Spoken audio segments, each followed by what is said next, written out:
कधीच नाही चुकणार तुमचे फेवरेट टीव्ही शोज झी5 सोबत, तेही एकदम फ्री।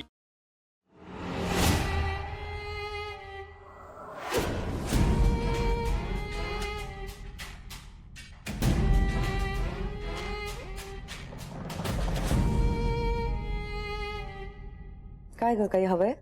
आई तुझ्याशी थोडं बोलायचंय। बोल ना। नाही इट्स ओके, तुझं आवरून झाल्यावर बोलूया आपण।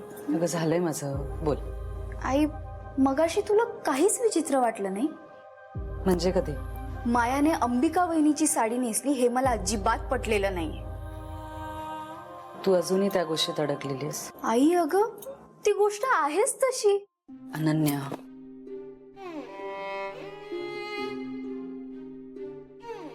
मला कळतंय तुला काय म्हणायचं ते। हे बघ, मायाने जे काही केलं त्यामागचा तिचा हेतू चांगलाच होता। तिने हे सगळं वेदासाठी केलं, हो ना? पण मला ते खरं वाटत नाही। आणि फ्रँकली स्पीकिंग माया मला अजिबात चांगली वाटत नाही। पण काही म्हणा, माया त्या साडीत खूपच सुंदर दिसत होती, नाही का? आता हे काय नवीन? म्हणजे मला म्हणायचंय की माया अगदी अंबिकासारखी दिसत होती। मग मायात जर का वेदाच्या आयुष्यात तिची आई म्हणून आली तर किती चांगलं होईल, नाही का? नाही, अजिबात नाही। मायावर माझा अजिबात विश्वास नाहीये। मी खूप दुष्ट आहे ना ग, त्रास देणारी, सावत्र आई, हो ना? आई अगं असं का बोलतीयस तू? हे बघ असं काहीच नाहीये। कोण म्हणाला तुला? तूच म्हणायचीस असं लहानपणी। कोणीतरी तुझ्या डोक्यात भरवलं होतं की एक सावत्र आई येणार आणि तुला खूप त्रास देणार। सुरुवातीला तुला मी अजिबात नाही आवडायचे, पण पुढे जाऊन तुझी आणि माझी खूप छान मैत्री झाली, हो ना? मग त्याचप्रमाणे तुझं मायाबद्दलचं मत सुद्धा बदलेल। अरे वा, आज अगदी निवांत गप्पा चालल्यात मायलकींच्या। काय विषय काय आम्हालाही कळू देत। बाबा, मायाविषयी तुम्हाला काय वाटतं?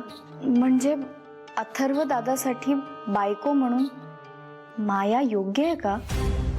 यावर थोडा विचार करायला हवा, उगाच घाई करून उपयोगाचं नाही। अहो असं काय करताय? अंबिकाला जाऊन वर्ष झालंय, तेव्हापासून आपला अथर्व एकटा आहे। वेदा कोणाशी काही बोलत नाहीये, त्या मुलीची वाचा गेली। आपण इतकं प्रयत्न करतोय तिच्यासाठी, इतक्या ट्रीटमेंट्स केल्यात, पण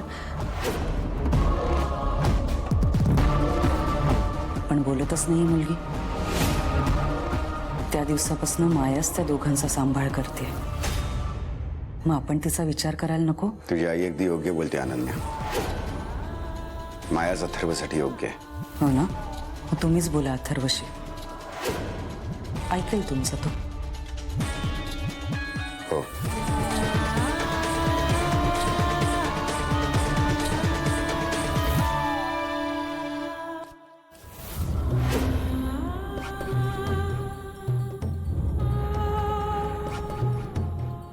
काय ग, काय झालं? नाही, काय नाही। आलेच।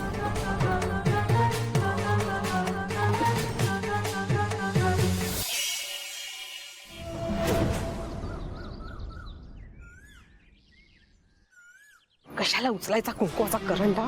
देवीचा उत्सव म्हणजे काय सोपी गोष्ट आहे का? नाही झाला आपल्या हातून देवीचा उत्सव पूर्ण, मग श्रद्धा पळा घे। बघितलंस?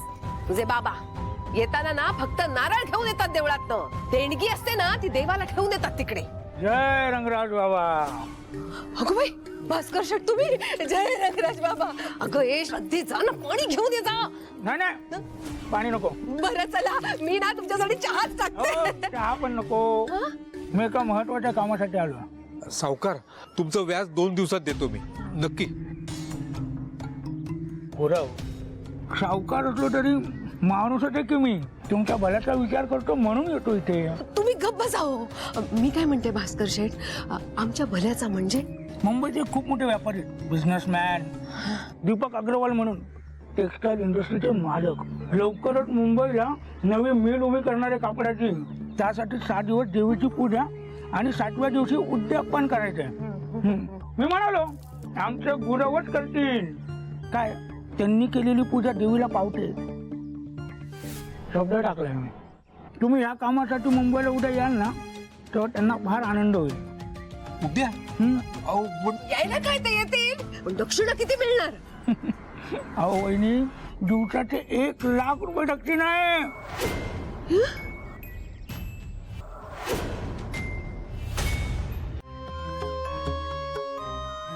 वहिनी किती? 1,00,000 म्हणजे 1 गुणिले 7 बरोबर 7 गाई. हा 7,00,000. 7,00,000. अगं बाई, 7,00,000. चला चला, तुम्हाला मुंबईला निघायचंय. मी तुमची बॅग भरते हा. शैलजा थांबशील जरा.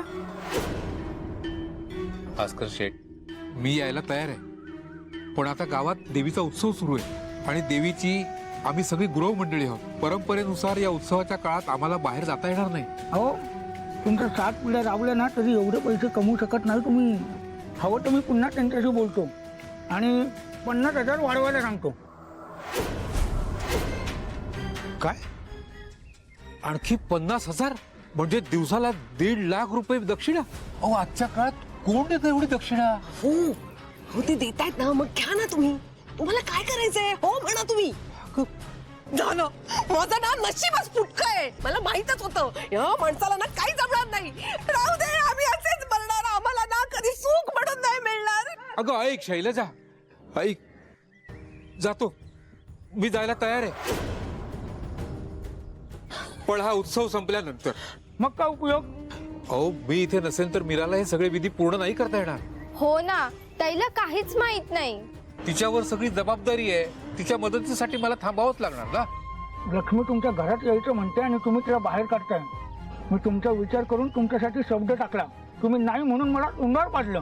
नाही बरोबर, तशी तुम्हाला गरिबीमध्ये राहायची हौस आहे ना. भिकाऱ्याला कितीही वीक दिलं ना तरी दुसऱ्या दिवशी तो भिकट मागणार. सावकार,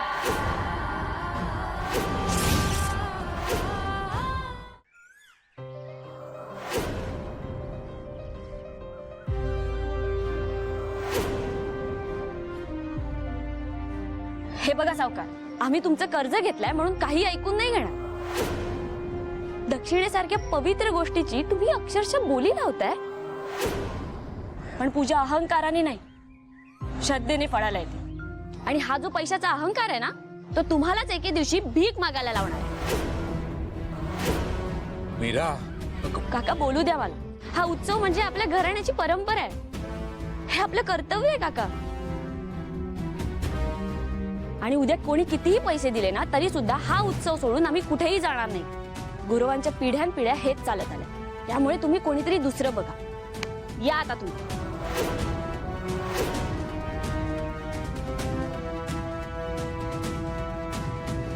जय रंगराज बाबा.